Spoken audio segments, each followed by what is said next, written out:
prezent Dumnezeu. Aici coboară Domnul și inimi cercetează, El e prezent, prin Duhul Sfânt lucrează.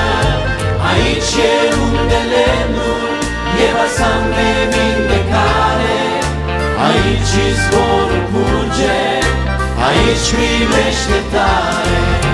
Aici coboară Domnul și inimi cercetează, El e prezent, prin Duhul Sfânt lucrează. Aici e unde lemnul e balsam de vindecare, aici izvorul curge, aici primește tare. Dacă ești truit, spune-i Domnului, oful tău spune-i lui. Dacă porți în suflet povara de păcate, aici poți să fii eliberat. Aici coboară Domnul și inimi cercetează, El e prezent, prin Duhul Sfânt lucrează. Aici e unde lemnul e balsam de vindecare, aici izvorul curge, aici primește tare. Aici coboară Domnul și inimi cercetează, El e prezent, prin Duhul Sfânt lucrează.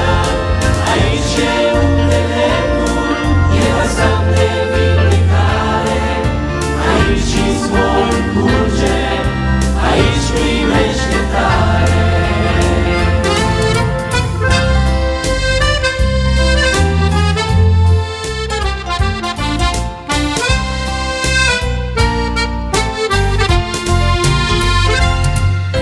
Aici primești putere, prin cuvântul sfânt, putere să lupți pe pământ. În casa Domnului avem părtășie, în casa Lui avem bucurie. Aici coboară Domnul și inimi cercetează, El e prezent, prin Duhul Sfânt lucrează. Aici e unde lemnul e balsam de vindecare, aici izvorul curge, aici primește tare. Aici coboară Domnul și inimi cercetează, El e prezent, prin Duhul Sfânt lucrează. Aici e unde lemnul e balsam de vindecare, aici izvorul curge, aici primește tare.